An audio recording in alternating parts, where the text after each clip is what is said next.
casa.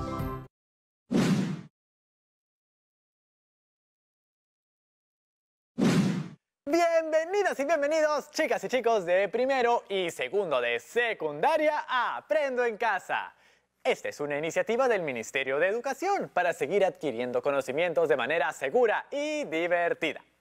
Rodrigo, cada vez está más cerca el bicentenario. ¿No te emociona?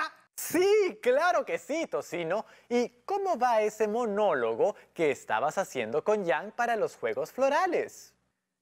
Ah, eso ya está, pero eso es para Yang. Yo también quiero crear algo que sea interpretado por mí, donde pueda expresar mis capacidades. No me sorprende. Por eso voy a conversar con alguien que me dé luces y sabiduría, alguien que hable mi idioma, mi mente gemela. Ay, qué palabras tan bonitas, Tocino. No pensé que me consideraras tan lindo. También lo eres, pero pensaba hablar con Cecina. Ya quedé con ella para llamarnos por video en unos minutos. Vamos con esa llamada. Buenos y mojados días, chicos. No saben la lluvia que ha caído aquí.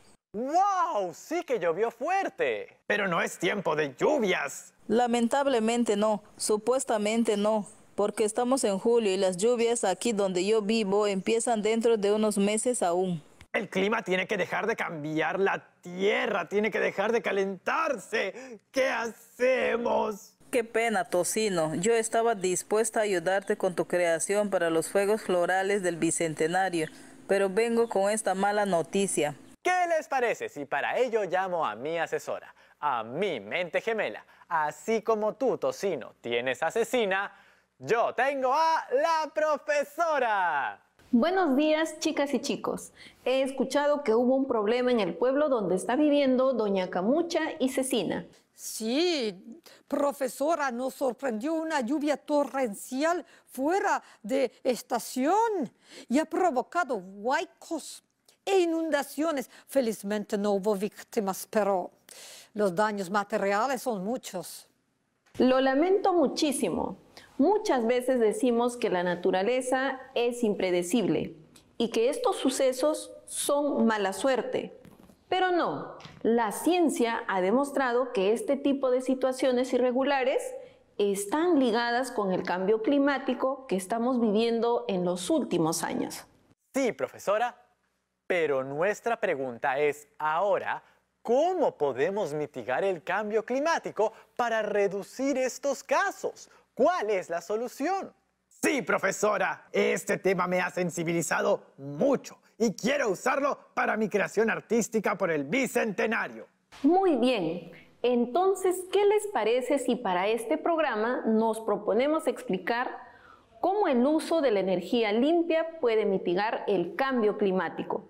Lo que nos permitirá plantear recomendaciones para la conservación de los recursos naturales, teniendo en cuenta las necesidades del Perú del Bicentenario.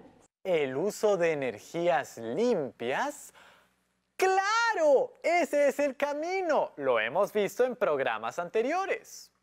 Así es, pero el día de hoy quiero que nos centremos en 3 preguntas. A ver, chicas y chicos que están en casa, tomen nota de estas preguntas e intenten responder ustedes solos. ¿Qué beneficios tienen las energías renovables? ¿Y cómo puede mitigar el cambio climático? ¿Cuáles son los retos para implementar energías renovables? Repasemos un poco lo que es el cambio climático, como ya lo hemos mencionado en anteriores programas. El cambio climático es atribuido directa o indirectamente a la actividad humana, que altera la atmósfera mundial y se suma a la variabilidad natural del clima observado. ¡Ah! Eso quiere decir que ya de por sí la naturaleza es variable. Pero a ello, si le sumas la actividad humana, esa variabilidad se multiplica, ¿verdad? Así es. Por eso aquí hubo lluvia hasta con inundación en pleno mes de julio. ¡Qué increíble! ¿Y se acuerdan que aquí en Lima, en mayo, hubo una tormenta eléctrica? Cosa que no había pasado desde hace 50 años.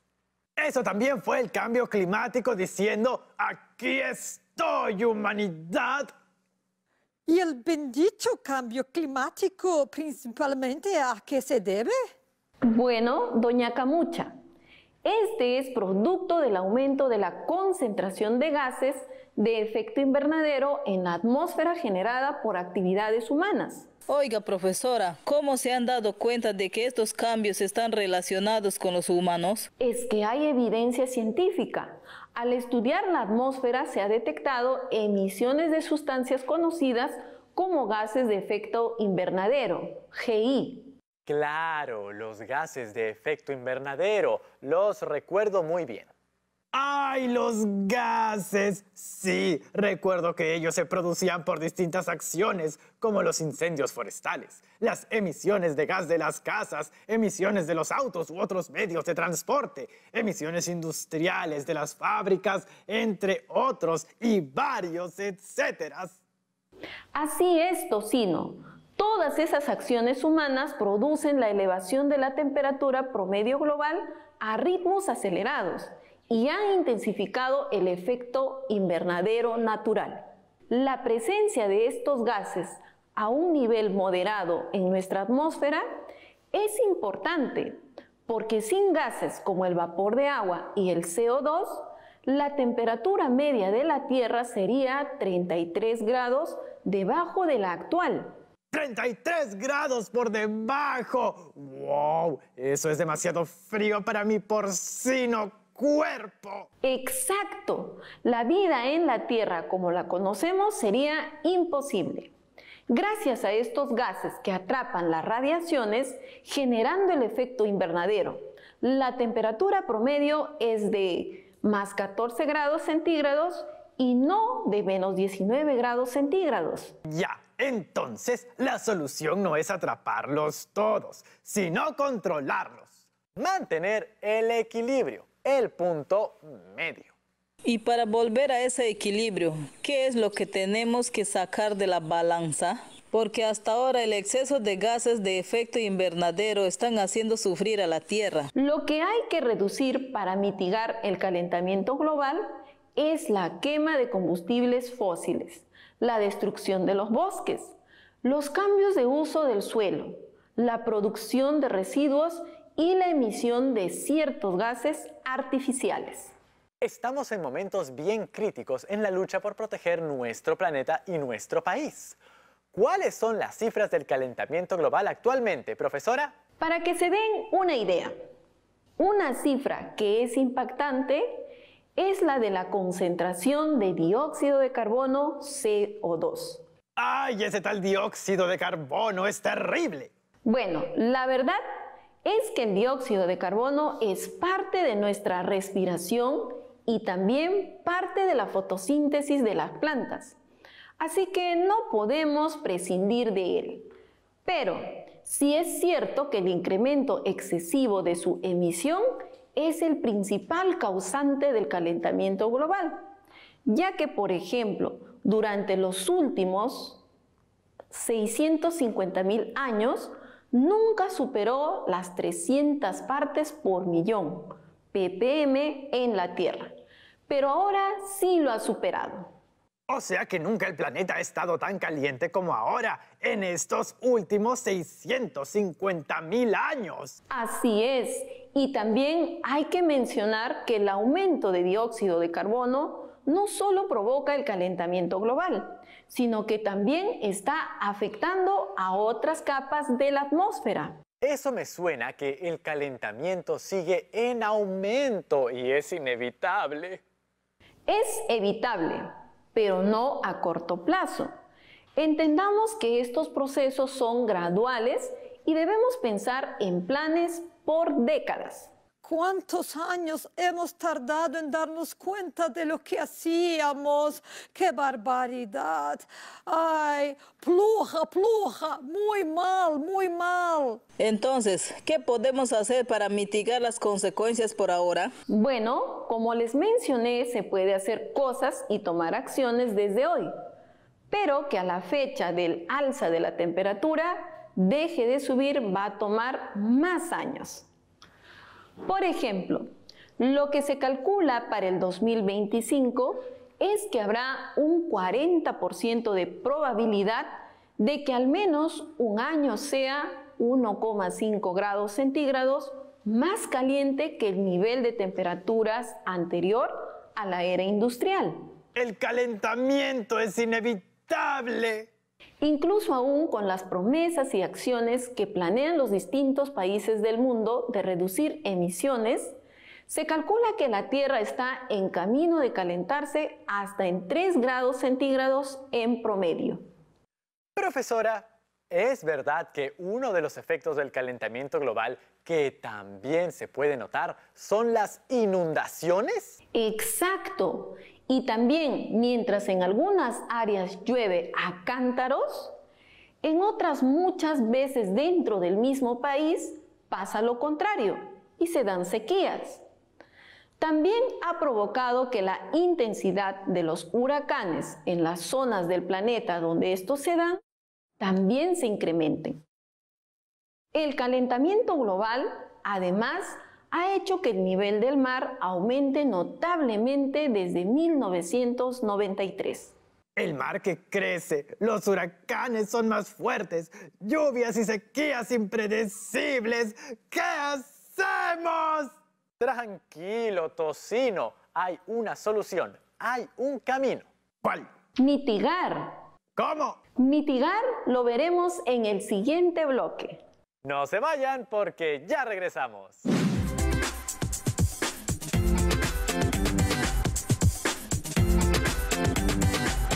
Y estamos de vuelta, chicas y chicos de primero y segundo de secundaria. Es momento de mitigar. ¿Mitigar qué? Mitigar el calentamiento global. La mitigación se enfoca en regular las causas del cambio climático e involucra una acción o conjunto de acciones adoptadas por diversos actores. Claro, pueden ser los gobiernos de distintos países. O los mismos ciudadanos, como nosotros. Ajá, todos podemos ser parte de estas acciones. Sí, todos podemos. El objetivo específico es reducir las emisiones de gases de efecto invernadero e incrementar las remociones. ¡Listo! Todos a reducir gases. ¿Escuchaste, Rodrigo? Y también a incrementar las remociones. ¿Qué son remociones? Con las remociones nos referimos a remover o sacar los gases de efecto invernadero de la atmósfera. Sí, por lo que sé, tanto reducir como remover estos gases pueden ayudar a obtener resultados a largo plazo. Sí, y para tener en cuenta, el Ministerio del Ambiente nos da una serie de características que debe tener una medida de mitigación.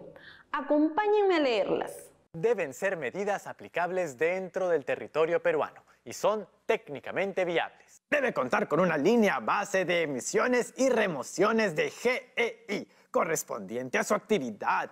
Debe contar con información referencial cuantificable, tanto de los costos y del potencial de mitigación, así como el ámbito de aplicación, entidad responsable y periodo de implementación. Deben estar articuladas a los objetivos de la Ley Marco sobre Cambio Climático y a las políticas, estrategias, planes, programas y proyectos priorizados por las autoridades sectoriales, gobiernos regionales o locales, según corresponda. Deben tener la potencialidad de ser replicables o incrementar su escala. Deben considerar el respeto de los derechos de los pueblos indígenas u originarios en conformidad con la normativa nacional e internacional vigente, así como las salvaguardas respectivas de reducción de emisiones de la deforestación. Deben considerar e incorporar las prácticas, costumbres y saberes tradicionales y ancestrales de los pueblos indígenas u originarios, según corresponda. Deben incluir indicadores específicos para medir el avance del nivel de implementación y los resultados de las referidas medidas. Y finalmente, deben generar beneficios más allá de la mitigación del cambio climático en los ámbitos social, económico y ambiental, de manera integral y sustentable. ¡Wow! Son varias las características que deben tener estas medidas de mitigación. Sí, yo imagino que lo que sucede es que nuestras autoridades lo que buscan es dar información muy detallada para que estas acciones sean lo más eficaces posible y todos podamos colaborar en ellas. Exactamente. Por ejemplo, también se ha establecido que las medidas también se implementen por sectores. Estos son el sector energético, el sector de los procesos industriales y uso de productos, el de uso del suelo, el de los desechos, el de la agricultura y el de transporte. A cada uno de estos sectores se les ha asignado un número diferente de medidas. Pero profesora, son muchas medidas y eso está muy bien, porque hay 1001 formas de mitigar el calentamiento global, pero yo no puedo hacer todas. ¿Por cuál me defino? Yo creo que una de las mejores formas de mitigar es lo que vimos en programas anteriores. Promover el uso de energías renovables limpias. ¿No es cierto? Sí, esa es una buena medida que tanto tú, Tocino, como las chicas y chicos en casa pueden tomar. Sí, utilizar recursos energéticos renovables limpios para producir energía es una de las mejores medidas. Recordemos que estas energías son energía solar, energía eólica, energía geotérmica, energía mareomotriz, energía hidráulica, energía de la biomasa. Sí, y también vimos que estas energías se dividen en convencionales, como la hidráulica, y no convencionales, como la eólica, solar, biomasa, geotérmica y mareomotriz. Muy bien, se nota que han aprendido de los programas anteriores. Y profesora, ¿nos podría decir algunas ventajas del uso de estos recursos energéticos? Les digo algunas ventajas. 1. Es de rápida implementación. 2. Permite diversificar las concentraciones en fuentes y descentraliza la concentración geográfica. 3. Reduce los niveles de contaminación ambiental. Y 4. Facilita el cierre de la brecha de acceso rural. Profesora, ¿y hacer realidad estos centros de producción energética con recursos renovables es muy difícil? Bueno, es verdad que hay algunas centrales que requieren de un tiempo elevado para ponerse en operación, como por ejemplo las geotérmicas. Pero en cambio los proyectos de energía solar y eólica suelen ejecutarse en menor tiempo. Entonces, ya es hora que comiencen a construirse más centros de energía solar y eólica. ¿Cómo así? Por ejemplo, el uso de combustibles fósiles para el funcionamiento de centrales eléctricas. Y también están, aunque en menor cantidad, el uso de artefactos eléctricos como aire acondicionado, calefacción en el hogar y la industria. Y el sector eléctrico solo es superado por el sector transporte. O sea que entre el transporte y el sector eléctrico está el foco más alto de contaminación. Sí, y además veamos este cuadro que muestra el total de dióxido de carbono emitido por los combustibles fósiles utilizados por la industria de generación eléctrica, petróleo, gas natural y carbón, medido en gramos de CO2 por kilowatts producido. Por lo que veo, el uso de petróleo como fuente energética en 2015 emitió 1.335 gramos de CO2 por cada kilowatt producido. Y el uso de gas natural generó 471 gramos de CO2, es decir, menos de la tercera parte. Eso es demasiado dañino para la atmósfera. ¿Y saben en qué deriva la contaminación que produce el carbón y el petróleo? En cielos oscuros como el carbón. Sí, pero también en lluvia ácida. ¿Cómo es eso de lluvia ácida? ¿Qué es? ¿Del cielo nos cae un ácido venenoso que nos daña? Lo que sucede es que los gases que salen del carbón y el petróleo presentan altas concentraciones de nitrógeno y azufre, que pueden permanecer en el aire hasta 150 años, y su combinación con el vapor de agua da lugar a la lluvia ácida. ¿Y qué le hace esta lluvia ácida al planeta? Trae como consecuencia la deforestación y acidificación de los cuerpos de agua del planeta. Ríos, mares y lagos acidificados por la contaminación.